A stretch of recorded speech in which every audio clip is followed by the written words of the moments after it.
Y bueno, seguimos con la serie que estamos dedicando a la epístola a los Hebreos, y en el día de hoy nuestro pastor nos va a compartir acerca de los versículos 18 al 25 del capítulo 7, que vamos a leer a continuación, y después oraremos tanto por ellos como por los profesores y la escuela dominical, y daremos paso al tiempo de la palabra. Dice así Hebreos capítulo 7, versículo 18.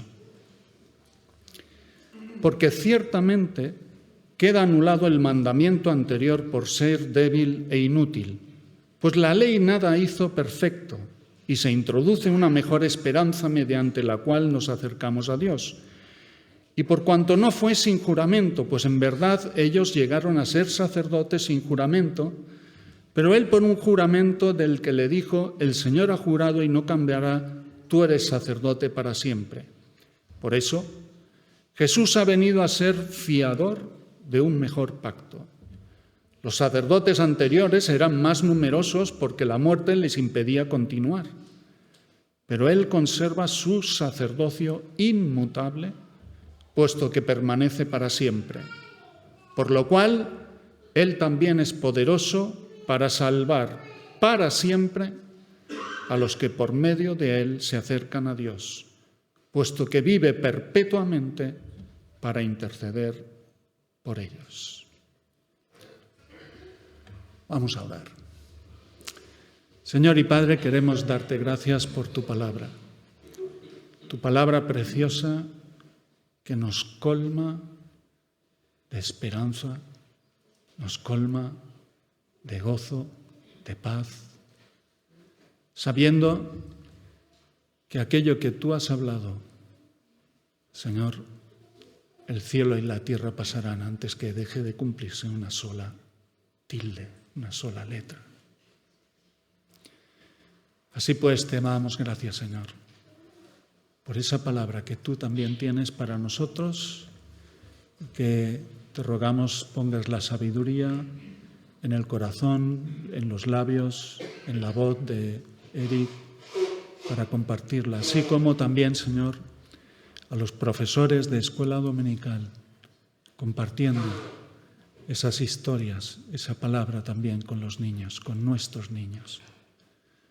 Les encomendamos a uno y a otros delante de ti para que tu Espíritu Santo sea el que tome la iniciativa y siembre la semilla de tu palabra en nuestros corazones. Amén. Dejadme que os pregunte alguna cosa. ¿No estáis cansados de las alegrías a medias? ¿De las medio soluciones? ¿De las alegrías incompletas?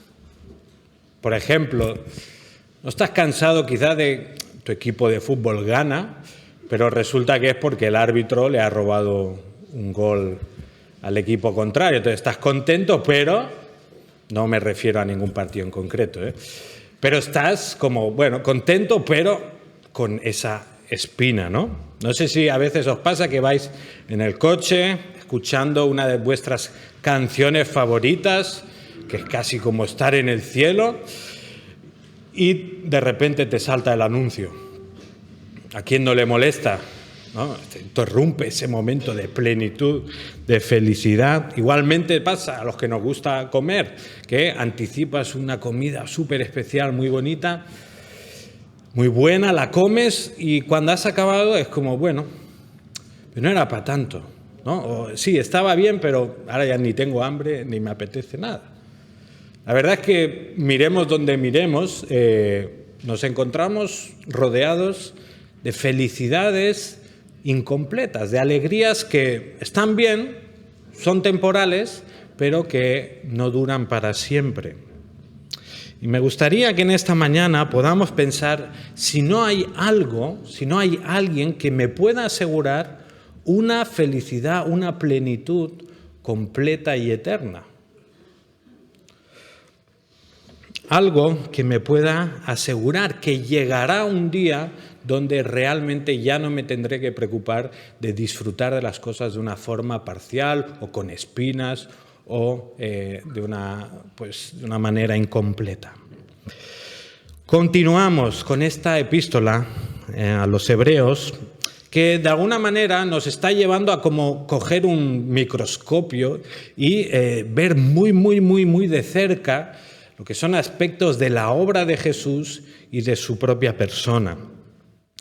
Y estamos en esta parte central de la carta y nos encontramos desarrollando con todo lujo de detalles qué es esto de que Jesús es sumo sacerdote y además que este sumo sacerdocio de Jesús es mejor y superior al del Antiguo Testamento. Las semanas pasadas estuvimos pensando en esta figura del Melquisedec, esta ilustración que usa el autor, como un tipo de Jesús, como un anuncio de la obra de Cristo en el Antiguo Testamento. Y hemos estado viendo también cómo la carta a los Hebreos pues nos lleva ahora a ver a Jesús como este mejor sacerdote, como un sacerdocio superior. Luego veremos que también Jesús ofrece un mejor pacto y veremos que Jesús es un mejor sacrificio. Pero ahora estamos metidos de lleno en esta parte de la carta, parte central de la carta, donde estamos reflexionando sobre el sumo sacerdocio de Jesús. Quizá es un poco repetitivo, ya es la segunda, tercera semana, aparte de haberlo tocado en otras semanas, pero es el centro de la carta, es el tema por excelencia y el que el autor dedica más tiempo a desarrollar, así que nosotros también queremos desarrollarlo detenidamente. Como ya hemos dicho otras semanas, la institución del sacerdocio era crucial para el pueblo de Israel. El pueblo sabía, al menos lo sabía a nivel teórico, que eran incapaces de acercarse a Dios, que por su naturaleza rebelde, por su pecado, había una distancia insalvable entre Dios y el pueblo. Digo a nivel teórico porque aunque lo sabían, luego en la práctica hacían lo que querían, ¿no? Pero al menos tenían esa conciencia de que no, Dios está por encima y no podemos llegar a Él. Por tanto, era necesario que hubiera una institución, hubiera un puente construido entre el pueblo y Dios. Por tanto, la figura del sacerdote era importantísima porque permitía que hubiera un cierto grado de relación entre el pueblo y Dios. El sacerdocio era ese puente que salvaba la separación que el pecado ponía entre Dios y el pueblo. Sin embargo, lo que nos muestra este libro de Hebreos es que el sacerdocio del Antiguo Pacto, por muy importante y reverenciado que fuera, era incompleto y era insuficiente para conseguir lo que el pueblo necesitaba, que era acercarse a Dios. Lo que vemos en este capítulo 7 de Hebreos es que el autor está usando primero la historia de Melquisedec en Génesis, luego esta referencia del Salmo 110, versículo 4, para mostrarnos cómo este sumo sacerdocio de Jesús es totalmente superior a lo que encontrábamos en el Antiguo Pacto y que por tanto nos ofrece una confianza mucho más segura, mucho más permanente. Hasta ahora se nos ha mostrado que este sacerdocio de Jesús es mejor que el de Aarón, en primer lugar, porque no se llega a él por haber nacido en la familia correcta. Sabéis que tenían que ser descendientes de Aarón los sacerdotes. Y dice el autor que no, Jesús llega a ser sacerdote no por haber nacido en la familia correcta, sino por el poder de una vida indestructible. En segundo lugar, se nos muestra que el sacerdocio de Aarón no podía perfeccionar a nadie, mientras que el sacerdocio de Jesús nos ofrece una esperanza mejor, nos acerca a Dios. En los versículos que hoy nos vamos a centrar, vamos a ver que el sacerdocio de Jesús es superior en su seguridad, en su certeza y también en su extensión, lo que nos lleva entonces a vivir vidas más confiadas y llenas de esperanza. Lo primero que vamos a ver entonces es cómo el sacerdocio de Jesús es superior al de Aarón en seguridad. Y lo vemos en los dos primeros versículos, del 20 al 22. Ya hemos leído antes el 18 y el 19, que también vimos la semana pasada. Entonces el 20 sigue diciendo: y por cuanto no fue sin juramento, pues en verdad ellos llegaron a ser sacerdotes sin juramento, pero él, refiriéndose a Jesús, por un juramento del que le dijo: el Señor ha jurado y no cambiará, tú eres sacerdote para siempre. Por eso Jesús ha venido a ser fiador de un mejor pacto. Aquí el autor de Hebreos nos apunta hacia un detalle que, si él no lo hubiera señalado, quizás nosotros ni hubiéramos caído en él. Pero el caso es que, fijándose en la cita del Salmo 110, versículo 4, el autor observa que el que escribió el Salmo, probablemente David, dijo lo siguiente: el Señor ha jurado y no cambiará, tú eres sacerdote para siempre.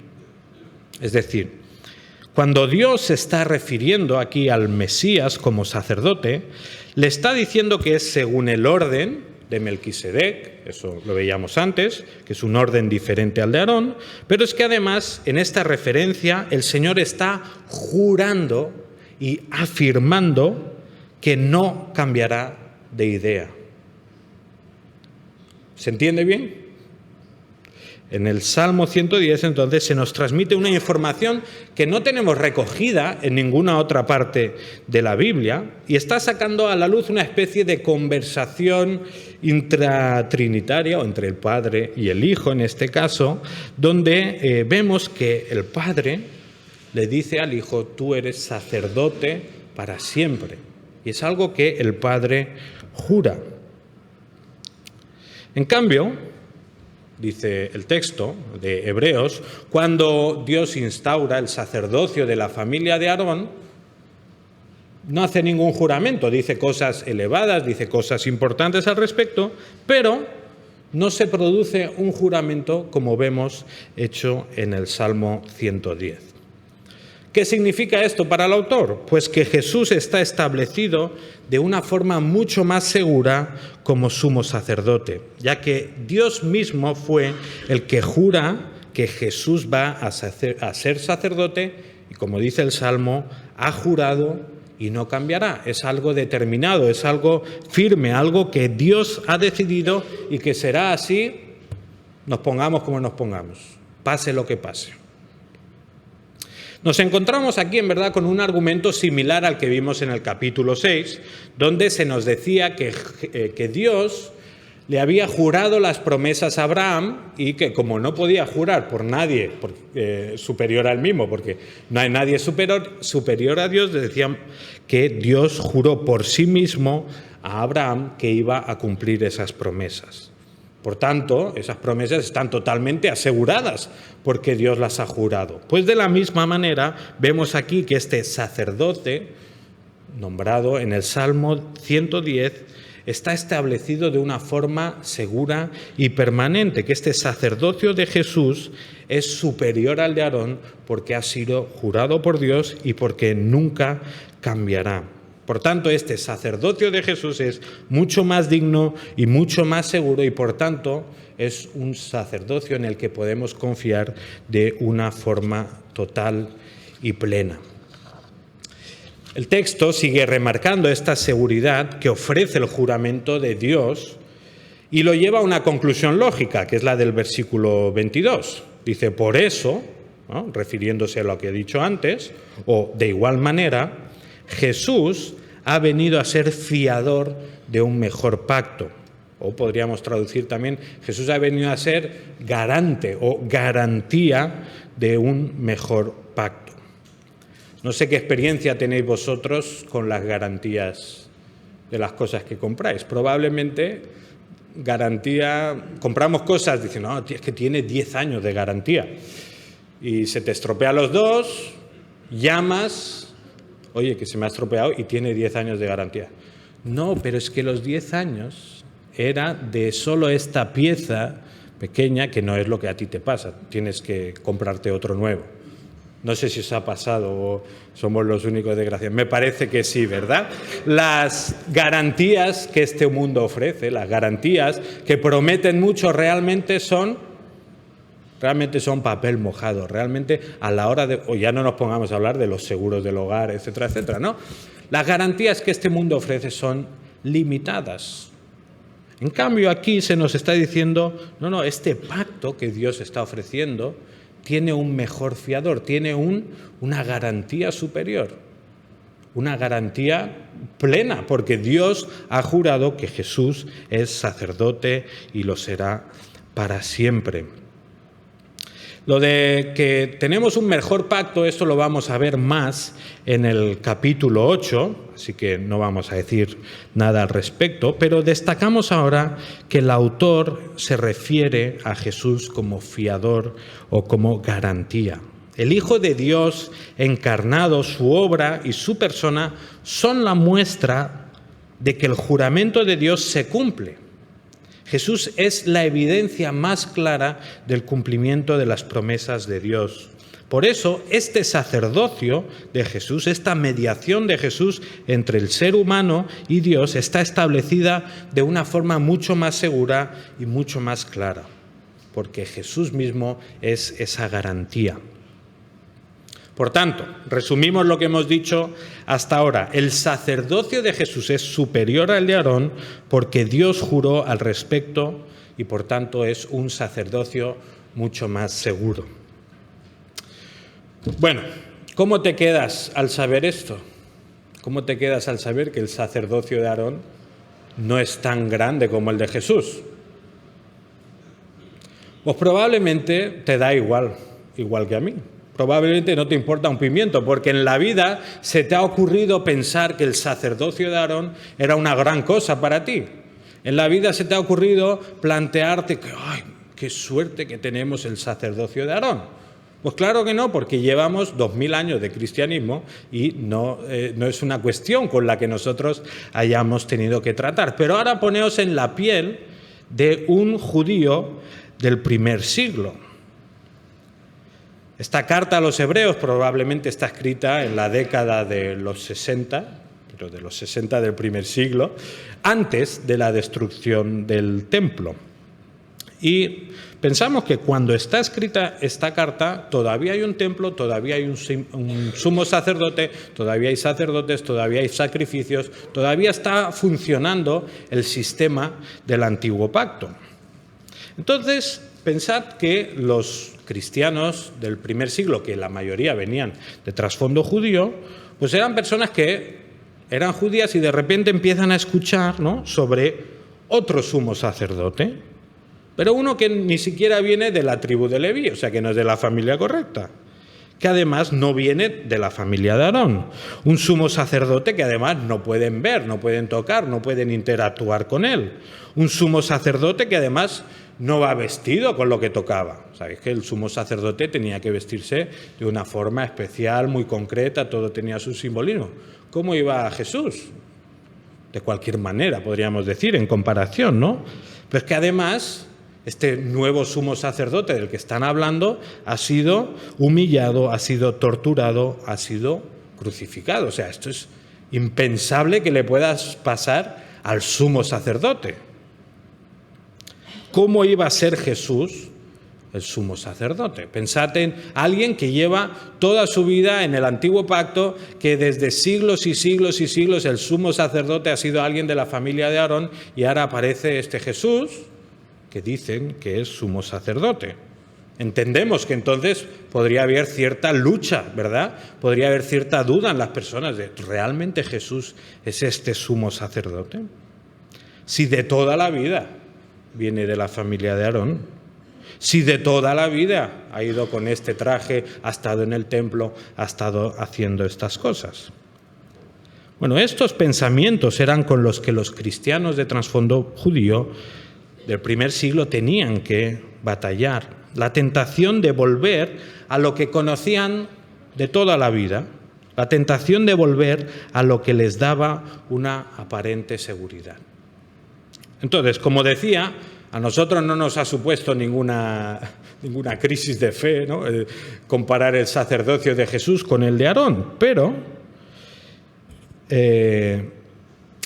como decían, nadie está tentado, ¿no?, a creer en la superioridad de Aarón por encima del sacerdocio de Jesús. Pero sí que es posible que estemos tentados a aferrarnos a aquello que nos da una falsa seguridad simplemente porque es lo que conocemos de toda la vida.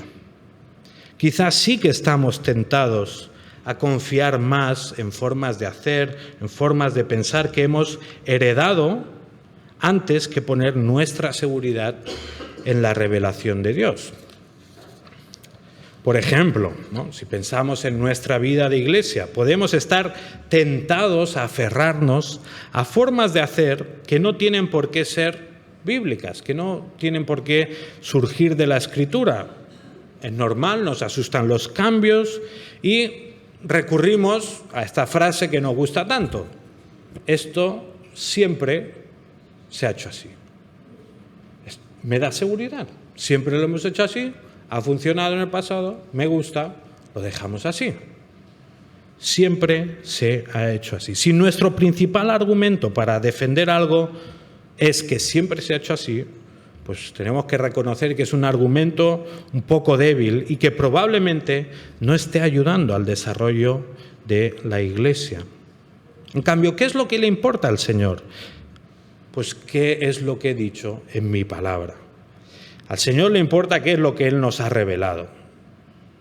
Este es nuestro argumento principal para toda nuestra vida, para todo lo que hacemos como iglesia.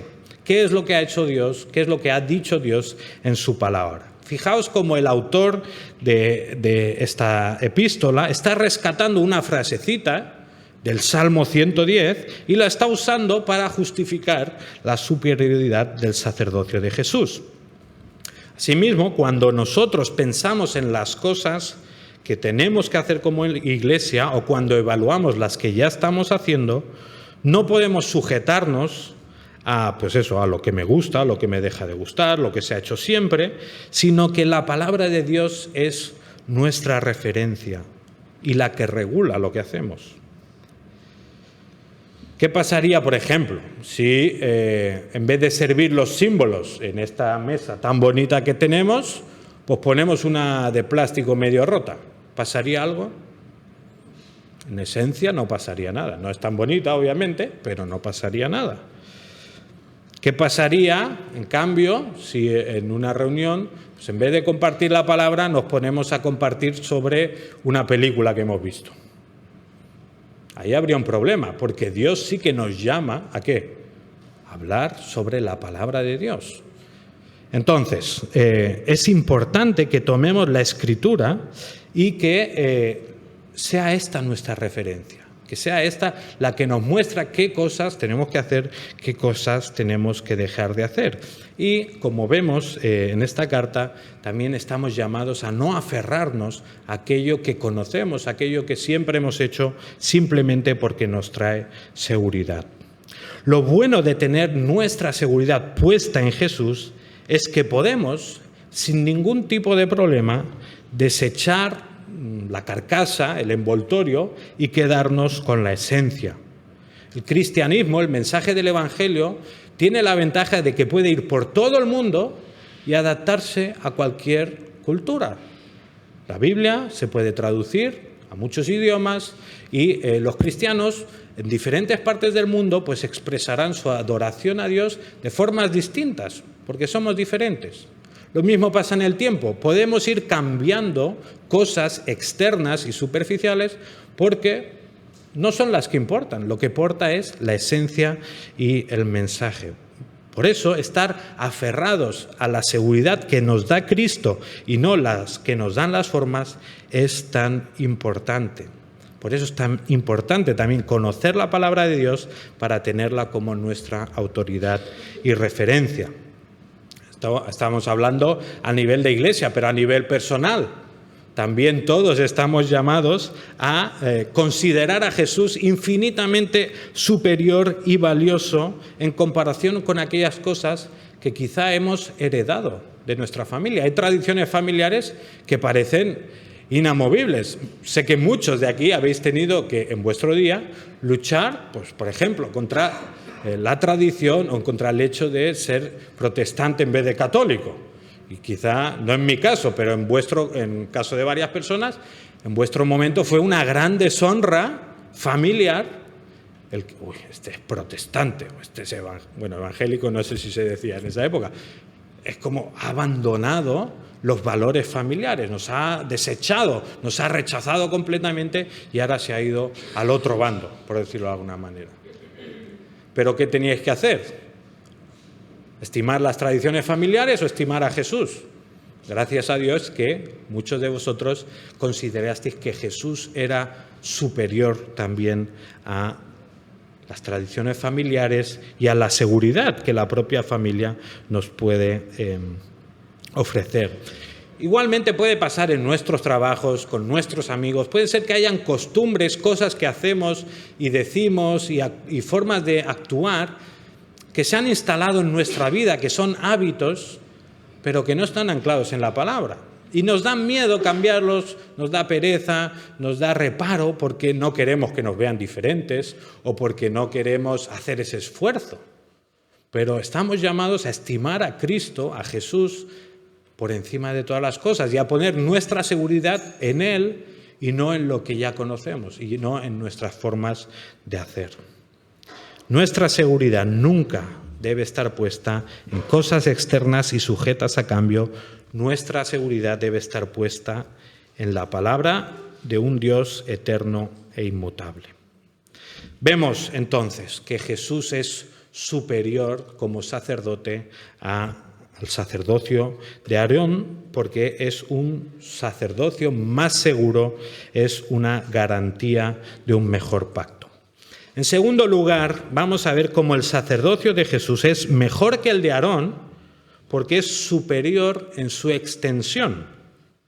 Versículo 23, Hebreos 7:23, dice lo siguiente: los sacerdotes anteriores eran más numerosos porque la muerte les impedía continuar, pero Él conserva su sacerdocio inmutable, puesto que permanece para siempre. Por lo cual, Él también es poderoso para salvar para siempre a los que por medio de Él se acercan a Dios, puesto que vive perpetuamente para interceder por ellos. Aquí la comparación viene por algo que es muchísimo más evidente, ¿no? Y que no necesita una investigación muy profunda, y es el hecho de que en el Antiguo Pacto los sumos sacerdotes, los sacerdotes, servían durante un tiempo. ¿Por qué? Pues no sabemos exactamente por qué, pero todos se morían. Todos se morían. Curiosamente, ¿verdad? Todo sumo sacerdote tenía un problema, y es que estaban sujetos a la muerte. Durante un tiempo servían en el templo, durante un tiempo cumplían las funciones que Dios les había encomendado, pero llegaba el momento en que ya no podían continuar. Por muy excelentes que fueran, por muy bien que hicieran su trabajo, los sacerdotes del orden de Aarón no podían ejercer su sacerdocio a perpetuidad porque se morían, básicamente. Todos estaban sujetos a la maldición que el pecado había traído sobre la raza humana. Todos estaban sujetos a la muerte. Y esto, según el texto, pues acaba provocando que los sacerdotes anteriores fueran muy numerosos. Hoy en día hacen algunas listas y se imaginan más o menos cuántos sacerdotes hay en base a los registros del pueblo judío. Digamos que habían muchos, ¿vale? Entonces, esta comparación que está haciendo el autor de Hebreos, es decir, pues habían numerosos sacerdotes, porque como morían, se iban sustituyendo, y entonces el pueblo judío fue acumulando una gran cantidad de sumos sacerdotes y de sacerdotes, digamos, ¿vale? En cambio, el autor de Hebreos ve algo muy evidente. Jesús no muere. Jesús permanece a perpetuidad como sacerdote. Jesús vive para siempre. Por tanto, el sacerdocio de Jesús es muchísimo mejor que el de hombres mortales, que hombres que van muriendo. El autor pone en la balanza y dice, ¿qué es mejor? ¿Un montón de sacerdotes muertos o uno solo que vive para siempre? La balanza es evidente, ¿verdad? Es muchísimo mejor, como dice este autor, un sacerdote, uno solo, pero que vive para siempre. Ahora, ¿qué es esto de que permanece para siempre? Porque Jesús murió. Jesús murió, ¿verdad? No vamos a esconderlo. Jesús muere en la cruz y eso tenemos que afirmarlo, niegue quien lo niegue. Jesús muere en una cruz. Ahora, ¿qué pasa? Que Jesús resucita. Jesús al tercer día vuelve a la vida y desde entonces, podríamos decir, está ejerciendo como sumo sacerdote, o desde que luego es recibido en el cielo, desde que asciende, podríamos decir que está Jesús actuando como ese sumo sacerdote de su pueblo para siempre. ¿Para siempre? ¿Por qué? Porque ya no puede volver a morir. Jesús muere, resucita y ya, dice Romanos, sabiendo que Cristo, habiendo resucitado de entre los muertos, no volverá a morir. La muerte, o ya la muerte, no tiene dominio sobre él. Esto es Romanos 6, 9. Como decía, ¿qué es mejor? ¿Un montón de sacerdotes que mueren o uno solo que vive para siempre? Por supuesto, el argumento de Hebreos es mejor, es superior un sacerdote que vive para siempre y ese es Jesús. Por eso Jesús es un sacerdote superior al de Aarón. Esto le lleva al autor a la preciosa conclusión del versículo 25, la cual nos describe la extensión de la eficacia del sacerdocio de Jesús. Versículo 25, por lo cual Él también es poderoso para salvar para siempre a los que por medio de Él se acercan a Dios, puesto que vive perpetuamente para interceder por ellos. El hecho de que Jesús no esté limitado en su sacerdocio por la muerte significa que Él es poderoso para salvarnos perpetuamente o para siempre, o, por decirlo de alguna manera, completamente, ¿no? Parece aquí, yo no sé mucho griego, aquí alguien nos puede ayudar, pero esta palabra parece que tiene dos connotaciones, una connotación temporal, ¿no? El para siempre, pero a la vez también puede tener esta connotación en cuanto hasta el cómo nos salva o hasta dónde nos salva, que podríamos decir aquí es completamente o totalmente o plenamente. Lo mejor que hacemos, pues nos quedamos con los dos significados, los dos matices, ya que de esta manera realmente estamos haciendo más justicia a la salvación que Dios nos da en Cristo. Una salvación que es eterna y además una salvación que es completa. Claro, esta salvación es solo para aquellos que, como dice este versículo, recurren a este sacerdote. Solo para los que por medio de él se acercan a Dios. Aquí la clave está en que Jesús es este puente seguro y firme entre el ser humano y Dios. Es este puente seguro y firme que nos lleva al Padre. Jesús no es una opción más para obtener esta salvación tan maravillosa de la que este autor está hablando. Jesús ni siquiera es la mejor opción para obtener esta salvación que el ser humano necesita. Jesús es la única opción. El único camino, el único puente que realmente nos puede acercar a Dios. Y esto no se lo inventa ni el autor de Hebreos ni me lo invento yo. Esto fue el mismo Jesús que lo dijo. Lo sabemos de memoria, Juan 14:6. Yo soy el camino, la verdad y la vida. Nadie viene al Padre sino por mí. Nadie. Si hubiera quitado esta palabra Jesús, hoy en día sería muy fácil predicar el Evangelio, pero Jesús dijo nadie. Y hoy en día no queda bien eso de qué cerrados de mente sois los cristianos, solo hay una vía, solo un camino, ¿no? Estamos, algunos de nosotros participamos en un foro de diálogo interreligioso y bueno, pues tiene sus cosas interesantes y sus cosas no tan interesantes. Pero puedes notar cómo la influencia cultural hoy en día es como, bueno, hay muchos caminos, ¿no? Pero al final todos creemos en lo mismo. No nos equivoquemos. Tenemos que ser majos, a la hora de compartir el Evangelio, tenemos que ser amables, simpáticos, etcétera, etcétera. Pero no tenemos que engañar a nadie. El mensaje del Evangelio es muy claro.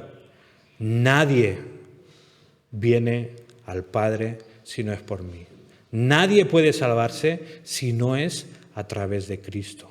No importa las muchas obras que alguien haga, no importa lo majo, lo simpático, los estudios, su posición social, no importa.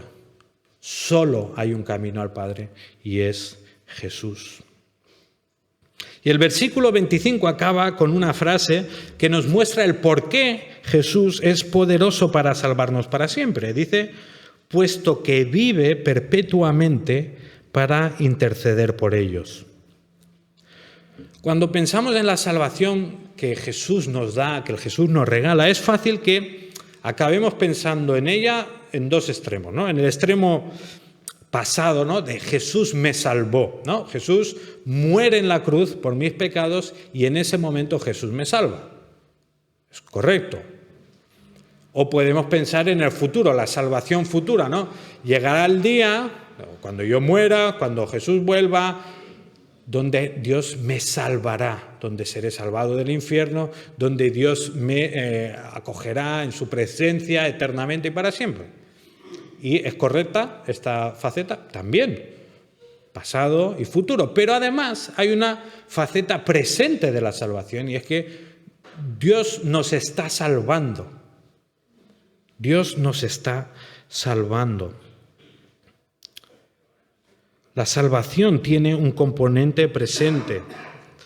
Fuimos salvos, seremos salvados, pero también estamos siendo salvados. Y en este sentido presente es importante que tengamos en cuenta este elemento de la intercesión de Jesús por nosotros. Esta función sacerdotal de Jesús es continua. No terminó en la cruz del Calvario, sino que, como nos muestra este versículo, es actual y es permanente. Ahora, ¿qué significa que Jesús intercede por nosotros? Bueno, ¿qué significa interceder? ¿Alguien menor de 30 años sabe lo que es interceder? Bueno, es muy complicado, pero no lo usamos en nuestro lenguaje.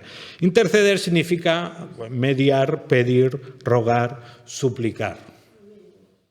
En este sentido, Jesús ruega al Padre por nosotros. Jesús vive para mediar entre nosotros y el Padre. Cuando nosotros oramos, también oramos en el nombre de Jesús. De alguna manera, nuestra oración es tomada por Jesús y presentada al Padre. Ahora, lo bueno es que Jesús toma nuestras oraciones, que pues desgraciadamente todavía están teñidas de pecado, ¿no? De motivaciones egoístas, de ser cortos de miras, etcétera, etcétera, pero Jesús las presenta perfectas delante del Padre. Jesús intercede por nosotros, digamos como Dios manda, podríamos decir, ¿no? Ahora, qué especiales nos sentimos cuando alguien famoso o alguien importante nos presta atención, ¿no? Yo me acuerdo de pequeño, nos llevaron de excursión al Camp Nou y justo coincidía que era un día que, pues no sé, los jugadores tenían un partido o se desplazaban a algún sitio y pudimos ver cómo salían del campo y se metían en el autobús, ¿no? Y era la típica escena de que está todo el mundo ahí gritando, los ven pasar, no sé qué, no sé qué. Y recuerdo estar con un amigo, un compañero de clase, cuando ya los jugadores estaban en el autobús, dimos la vuelta, nos pusimos en el otro lado y uno de los jugadores más importantes del equipo, creo que en ese momento era Rivaldo o Giovanni o alguien así, para que veáis que ya estoy un poco mayor, pero nos miró y nos saludó, ¿no? Y nos sonrió. y nos miramos como llenos de emoción. Que él era del Madrid, tengo que decirlo. O sea, imaginaos, pero aún así, aunque era del Madrid, era de otro equipo, igual que yo, nos ha mirado, nos ha saludado, estabas que explotabas de emoción. ¿Cómo nos gusta que alguien importante nos preste atención? Sin embargo, ¿no tendría yo que sentir un gozo mucho más grande de saber que no alguien famoso se acuerda de mí, que el Rey de los cielos se acuerda de mí, que el Rey de los cielos está pendiente de mi vida, que el que ha hecho los cielos, la tierra, todo lo que existe, vive para siempre intercediendo por mí? ¿No te produce gozo? ¿No te produce alegría saber que Dios, en su santidad, en su majestad, está pendiente de ti? Que Jesús, el creador de todo, le interesa tu vida. Está pendiente de lo que dices, está pendiente de lo que te pasa y ruega al Padre por ti. ¡Qué pensamiento tan maravilloso! Pero es que no acaba ahí. Si es que no. Lo bueno es que su intercesión además es eficaz. O sea, Jesús, por ser el mismo Dios, sabemos que su intervención, su intercesión por nosotros es efectiva. La tendencia pecadora del ser humano a lo largo de la historia le ha llevado muchas veces a desconfiar de que Jesús pueda interceder por nosotros o que Jesús pueda estar pendiente de nosotros, ¿no? Por eso, a lo largo de la historia, pues desgraciadamente, los propios cristianos han tenido que ir añadiendo, no, yo le oro al santo no sé cuánto, porque Jesús debe estar tan ocupado que yo mejor le pido a San Pancracio, a San Nicolás, a San no sé cuántas.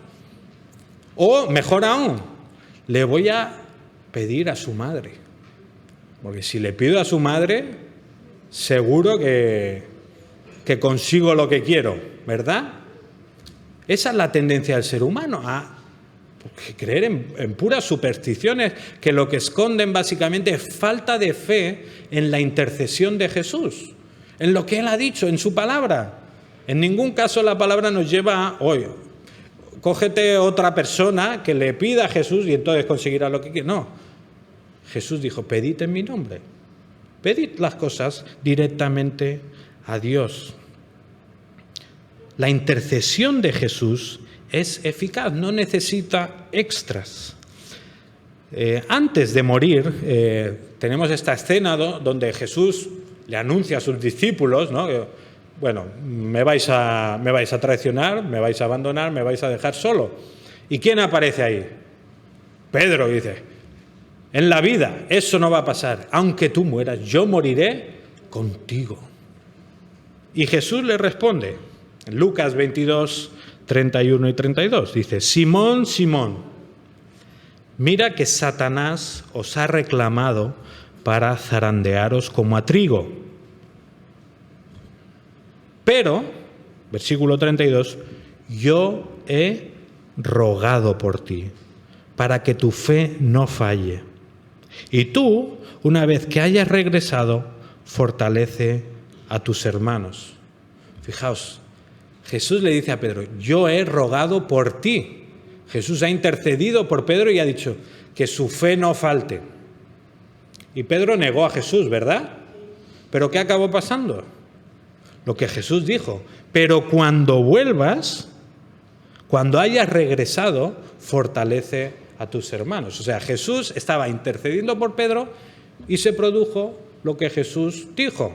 Pedro volvió y fortaleció a sus hermanos. La intercesión de Jesús por los suyos es efectiva, no necesita extras. Su intercesión es suficiente para que tu oración llegue al Padre. Su sacrificio es suficiente para salvarte para siempre.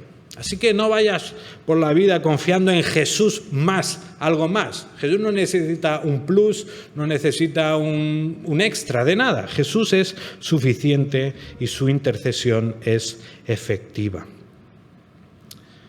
Pero esto no es todo, porque qué maravilloso que el Rey de los cielos esté pendiente de nosotros, interceda por nosotros. Qué maravilloso es que su intercesión sea efectiva, pero además, qué maravillosa es el contenido de su intercesión por nosotros. ¿Te has preguntado alguna vez qué debe estar orando Jesús por nosotros?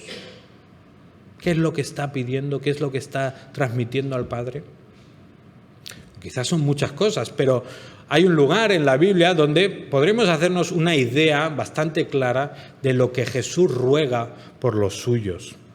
Si os hablo de la oración sumo sacerdotal o la oración sacerdotal, ¿os viene algún pasaje a la mente? Juan 17, ¿verdad? Donde encontramos una oración larguísima de Jesús, donde está orando ¿por quién? Por sus discípulos, pero luego dice, mas ruego no solo por ellos, sino ¿por quién? Por los que han de creer también a través del mensaje de ellos. Y hay varias peticiones en esa oración, pero una de las más conmovedoras y que nos muestra el corazón de Jesús está en el versículo 24. Voy a ver si la puedo leer sin emocionarme.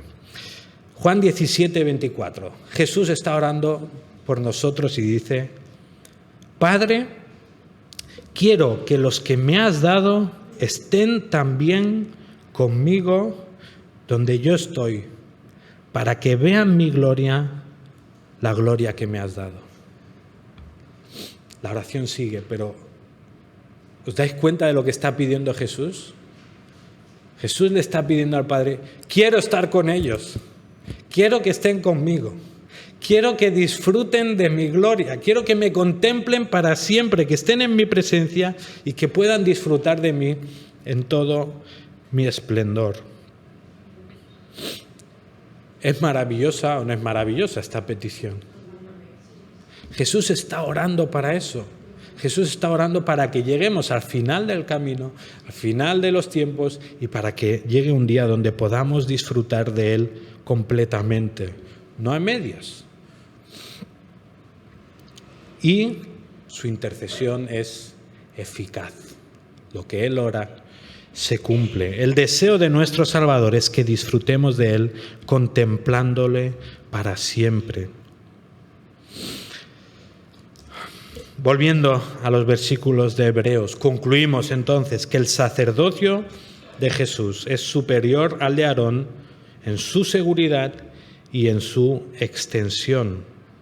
Jesús, como sumo sacerdote, es ese puente que el ser humano necesitaba para alcanzar la salvación, para salvar ese abismo que nuestro pecado había puesto entre Dios y nosotros. Y si estás aquí en esta mañana y todavía no te has aferrado a ese puente o no te has dado cuenta que ese es el único puente que te puede llevar a Dios, no tengo otra forma de decirlo, no pierdas el tiempo, no andes buscando otros puentes, no pienses que tú mismo puedes llegar a Dios. Solo hay un puente, solo hay un mediador entre Dios y los hombres, Jesucristo. Así que confía en Él, renuncia a las historias que tengas en tu vida, renuncia a esas cosas que te aportan seguridad, pero que no vienen y no provienen de la palabra de Dios. Aférrate solo a Jesús y estímalo como superior a cualquiera de tus valores, a cualquier de tu tradición familiar, a cualquier cuestión que tu entorno pueda tener como muy valiosa. Jesús es superior a todo.